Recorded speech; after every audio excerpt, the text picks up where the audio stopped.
welcome back. This is the Scaling Secrets podcast. We're here with Mr. Brandon Vaughn, and he is all about conquering. And he has this sort of system, this structure called Conquer, which is based on community, clarity, and accountability. And so Brandon Vaughn has so many amazing stories to tell us about his adventures in scaling a service business. And he's going to be sharing some of these scaling secrets with us, his failures, his successes, his stories, and just so many amazing things. So Brandon, glad to be speaking with you. Yeah, thank you, Robert. Appreciate you having me on. Appreciate you too. And so we gave you a little bit of a taste, a tease about what you're all about. But what's the elevator pitch? What's Mr. Brandon Vaughn all about, and how are you helping us today? Well, I feel like I have a doctorate in pain and suffering and a PhD in mistakes because, even though I didn't go to college, I homeschooled through high school. The day I turned 18, I went out and got my first business license and kind of started on my entrepreneurial journey. So I've had lots of different companies. Some of those have failed. Some of those have succeeded. All of them were tough and kind of figuring things out. But over the years, I'd say that the biggest things, the biggest epiphanies that I've had have been around creating systems inside of businesses, as well as finding the right people and bringing them onto the team in those different companies. So currently I own about 8 companies right now that are all doing 7 figures, and I have no day-to-day responsibilities in any of the businesses. I have COOs, GMs that run each of those companies, and I kind of more focus in the business on the strategic side of it. And it's my biggest why, I'd say, is just having more time freedom. So that's kind of my biggest driver.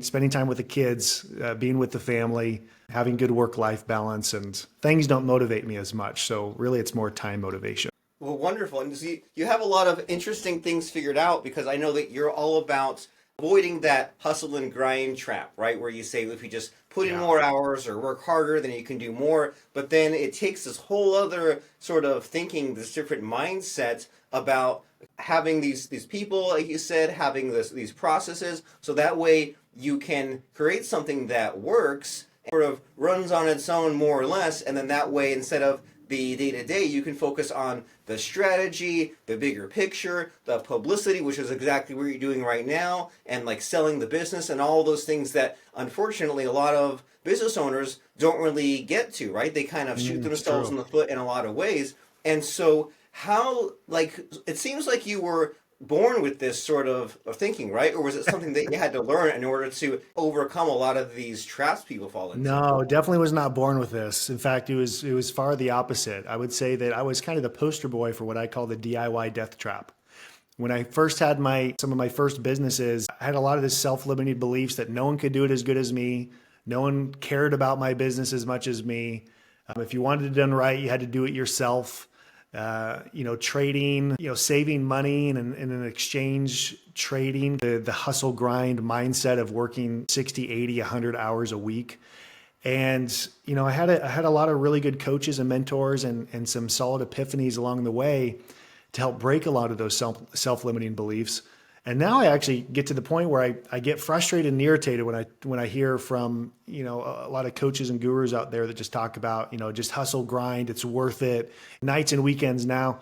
You don't have to sacrifice those types of things. Everyone has the same bucket of time that they have to use, but wealthy people have kind of unlocked leverage and understand how to collapse time. And with that, thinking a little bit more like an investor of what can they go and can they purchase that will collapse time down to get them their result faster. And it was a big mindset shift for me. And it took several businesses and kind of my ADD entrepreneurial ventures to crash a couple of those businesses and get bored and go switch to something else before I really kind of started to unlock that clear path. And that was really what kind of led to me scaling my first company farther than I ever had before.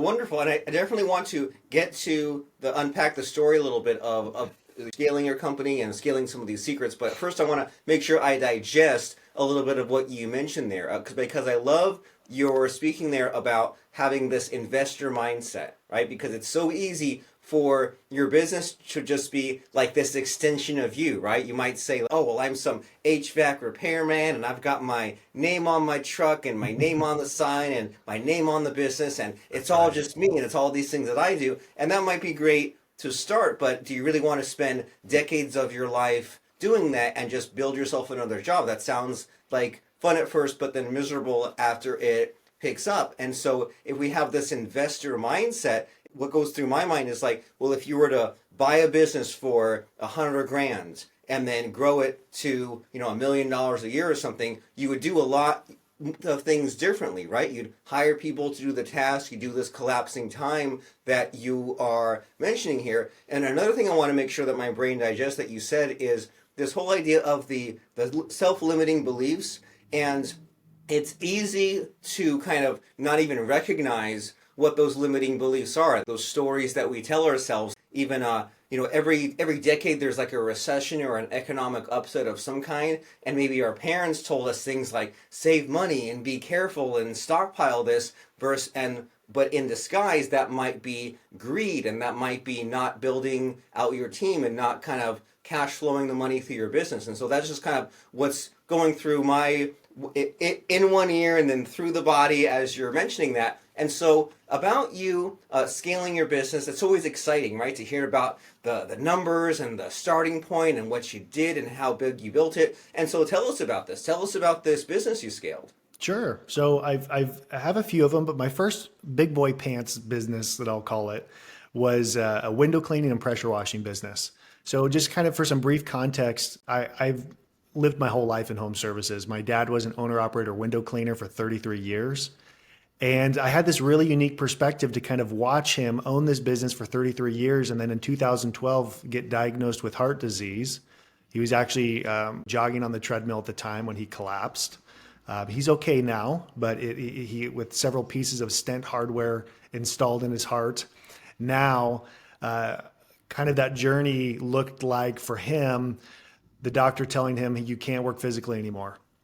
And so he got forced out of the game, and he had a bus factor of 1. And what I mean by bus factor is, how many people in your company need to get hit by a bus before your business ceases to exist? And you want that number to be as high as possible. You want redundancies, you want team members where, you can leave, you can go on vacation, the business still grows. But for my dad, that was 1. And it became evident when that happened. So 2012, I bought the business for my dad. I basically, our terms were $3,000 a month for life so that he could stop working and start retiring. The business was doing about $8,000 a month at the time. So it was the payment was just about large enough to where I couldn't pay myself anything after everything was said and done. So I was kind of forced to have to grow the business, and it put me into an uncomfortable spot to try things that I'd never done before. And then over the course of the next 4.5, 5 years, grew that business to about $500,000 a month in revenue with about 70 employees, and exited that business in 2018, launched Conquer, which was a business coaching company that helps others, other home service businesses grow and scale. And we grew that company probably 10 times faster than the previous one. We have 40 plus certified coaches that coach our business owners, home service business owners all over the United States and Canada and even parts of Australia. That cleaning business was the first time where I feel like I kind of had some aha moments of getting the right people on the team, delegating control, understanding how to delegate better, understanding how to set up systems to where people could repeatedly do the same thing without you being there to micromanage them and tell them what they needed to do. A lot of really key pivotal moments happened for me in that business. Amazing. So you are basically the living embodiment of scaling a business, right? To go from 8,000 a month to 500,000 a month with 70 employees, and then to sell it, and then to make the sort of coaching business from then on afterwards. And so it's easy enough, right, to say super easy. No problems, no challenges. Yeah, well, here's what I'm saying. It's easy to say these things, right? To right. say have a system, to have a checklist, and to hire the right people. But I'm sure that you came across like an unimaginable number of roadblocks, setbacks, frustrations. So tell me about the growing pains, because that's just like it hurts my brain in a good way to think about the multiplication of that sort of business and what that would have involved. So tell me about these growing pains. Yeah, there's several that kind of peak standout moments for me that were kind of core memory, if you call those, core memory style, that have really indelibly imprinted in my brain some important principles. One of them was we were a couple of years in. I had a handful of employees, and I had over half of my team quit all within about 2 weeks of each other, while we were booked out for 2 months solid in the middle of our busy season. So we had no openings, completely booked out solid. Over half of my team quit. We were about 7 employees at the time, 4 of them quit. And I had my first panic attack. I laid on the couch, curled up in a ball, screamed at the top of my lungs, employees suck. I quit. Like I was done. And of course my dad, a lot of his things kind of echoed in my brain, which was, son, keep it simple. Don't scale. This is why I kept it small. And it really kind of challenged a lot of my beliefs. But from that kind of came, a lot of growing, where I realized that I wasn't the leader that I was supposed to be. And I wasn't focusing on company culture. I wasn't focusing on my employees' hopes and goals and dreams. And a really pivotal book kind of changed my mindset on that, which is called The Dream Manager by Matthew Kelly. And it talked about, being able to tie your employees' visions and goals and dreams into the companies, and how to do that like in a very practical way. So, out of every painful thing that has happened, I've had, lawsuits come up against me from disgruntled employees, cash flow issues, payroll's coming out on Thursday and I only have $10,000 in the bank and $40,000 of payroll is coming out this Thursday. Everyone sees the wine, no one sees the crushing of the grapes, as one of my good friends would say.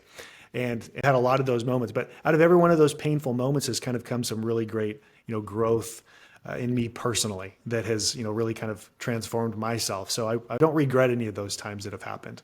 I think it's just kind of important to embrace those painful moments and say, all right, what am I not going to do next time if this comes up? I love that. Embrace the painful moments, because on the other side of it, then you will be maybe 6% stronger and better person, and then you are basically on the path to being who you need to be in order for your company to be the size that you need Yeah. to be. And so we actually had someone on this podcast just yesterday talk about this Dream Manager book and this concept. So that's a good Amazing. sign, right? That's one of those commonalities. And so Yeah. what do you think people don't talk enough about? Like this whole idea of like having, this good relationship with your employees and make sure you listen to them and don't be a jerk and align with their dreams. That's all like really great advice and really foundational. But what do you think maybe needs more attention these days as far as this idea of scaling a business? Man, that's such a good question, Robert. I love how you phrase that. I would say that what people don't talk often enough about is accountability to the owner of what is really truly within their control. I think what's easier for us to do as business owners is to point the finger and to talk about, the problems they have with their employees, and that no one wants to work, and it's so hard to find good workers, and customers are hard, and there's new competitors coming to the space, and the government and the politics and all these things that are just impacting with, candidly, in my mind, it's kind of more of a victim mindset and not enough proactive thinking of, okay, what can I control? Where do I have? You kind of hear that expression when you point at someone else, you have, 3 fingers kind of pointing back at you as you kind of curl over your fists. I view that, and I've always tried to, take a moment to kind of breathe when something bad happens in my company. Someone quits, someone's done something gross or nasty, and think, how could I have prevented that? What could I have done? Well, first of all, I hired them. So what about my interview questions and my processes could I have done better to kind of screen out that kind of individual? What kind of systems could I have had in place to be able to prevent, that scenario from ever happening? If work all of a sudden stops, what things could I have done proactively to make sure that didn't happen? How could I have been more strategic? How could I have thought a little more longer term? How could I make my business more recession proof? Proactive thinking as opposed to reactive, very easy to be reactive. It's very easy for home service business owners and business owners in general to wear the firefighter hat, because there's fires that they see. It's very easy to say, okay, I need to go tackle this fire. I need to go tackle this fire. I need to go tackle this fire. But not often enough are they putting on the fire inspector hat and saying, like, who's starting all these fires? Let's see if we can stop this at the source. And rather than just, while I go hunt down the source and try to figure out where these fires are coming from, it's going to cause a lot more fires to kind of creep up, and it may be hard to kind of, see that happening while I'm trying to fix the root source. But, let's really address this at the root source. So I think it's just a mindset shift that owners need to kind of take when scaling, not to think too short-sighted and too, narrow the focus of what impact they may be getting from other external sources, and more accountability on themselves as the owner. Because we're always the biggest bottleneck in my company. I truly believe that. Yes. In your company, in our companies. And I agree with you too. And I have so many conversations about that of like, oh, well, if I'm the bottleneck in this situation, then how do I plan better in the future so that way that doesn't happen? And Right. I love your fire analogy here of like, well, you can install the fire sprinklers or have the fire extinguishers in place for the next time there's a fire. And that doesn't necessarily help you putting up the fire this time. Like this time, it's like, well, you just, take care of the fire now, but then also plan ahead in the future so that way that if the same exact fire starts by the same exact person in the same exact place, then maybe you need to rethink that a little bit. Sure. And there probably will always be fires of some kind, but it's a lot less stressful and a lot more manageable if we can be thinking ahead and just be prepared for some of these things that happen in our business. And so this is all wonderful to think about. And what is sort of in the plan for the future for you? Like you sold this company, you do this current coaching, but what has you excited about the coming year or two? For me, one of the biggest things that has me excited about, kind of in my ecosystem, is being able to build out an infrastructure. I've been a lot more interested in private equity and owning businesses where teams kind of run them from start to finish. So this project that I did with Wise Coatings has been probably one of the most things that I've done. Most fun? That's definitely not right grammar. Been one of the Close enough. Yeah, it's close enough, right? Where I 2 years ago kind of set out. I started a YouTube channel called Map to a Million, and there's a series of 16 episodes that just kind of document growing a home service business from zero. And we went from zero to $100,000 a month in 4 months. So month 4, we hit 100K in revenue for that month, and then we hit $1 million our first year. And then 2 years later, we're at 20 locations, and we're doing about $1 million a month right now with that business. But I started that with the constraint of saying, how can I start this business without doing any of the work in the field from day one, answering any phone calls, without doing any sales calls, purely just focusing on hiring the team? And it's been one of the most powerful epiphany shift moments for me in my entire career as a business owner, is thinking not in terms of systems and processes and model, but more on team, and going out really intentionally and trying to put together dream teams to center around an idea and vision, and offer equity vesting schedules and incentives for them to be able to kind of grow that business and just go find the best of the best. One of my favorite quotes is Steve Jobs, where he says, I don't want to find people and tell them what to do. I want to find smart people that come in and tell me what to do. So my big focus is just purely on that. How do I find people way smarter than me that know how to scale a business way better than me, and bring them in on an opportunity that gets them excited about, and have them participate in the upside. So I've been doing a lot more of that, and that's been really, really exciting. I want to continue doing more of that, and I'm still learning so much. I feel like I'm just kind of scraping the surface with this whole business thing. And there's always so much more to kind of learn. So that's what I'm excited about for the future. And I can tell you're excited, and I'm excited for you. And I think that's huge and powerful, this idea of just hire the dream team to figure it out for you, because it's like we, as business owners, we put ourselves through all this misery, don't we? Like when we say, well, I have to do the work first and then document it and then find people and like give them little pieces and tell them, well, this is how I do it, but then maybe you should do it like this. And it seems like there's a lot of like shifting gears and just hurting your brain versus maybe doing it right the first time and building the team and having just them grow the business. And then you always about all this kind of leadership advice where they say like, well, say you're meeting someone and they have a problem when they get stuck, and the person that gets the problem shouldn't just say, hey, help me. They should say like, here are some possibilities, here are some alternatives for solving the problem. That's right. So it's like, and all this seems to be in service of just thinking better, right? And from 100%. Both sides of it, from if you're this company owner and you're building the team, or if these workers are doing it, just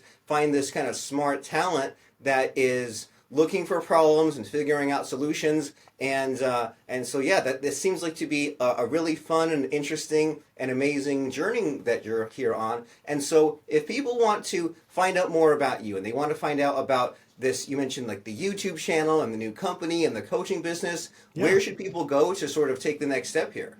Sure. Well, if you want to learn more about Conquer, you can go visit conquernow.com. If you want to learn more about Wise Coatings, you can go to wisecoatings.com. You can go onto YouTube. You can search Map to a Million, Wise Coatings. You can find that channel with the 16 episodes. Upflip did a really cool video on Wise Coatings and kind of documenting that journey.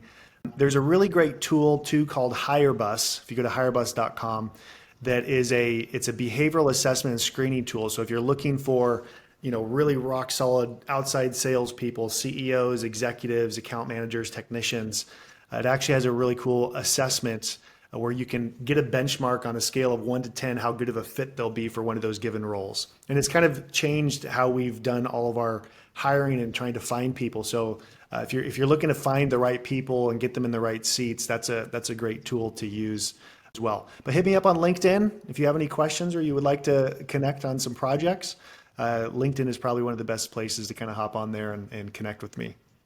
Wonderful. And so let's recap some of these different things. We have Brandon Vaughn on LinkedIn. We have Conquer Now. We have Map to a Million. And we have Wise Coding. So that way, whichever path you're on, whichever problem you're trying to solve, there's only one wrong answer, which is to be a victim and to give up. But the right answer is to say, well, I know that I'm limited in one way or another, right? Limited by my resources or my thinking or my beliefs or my team or my strategy. And so it's up to you to figure out a path. Average people or below average people just say, well, I knew it, right?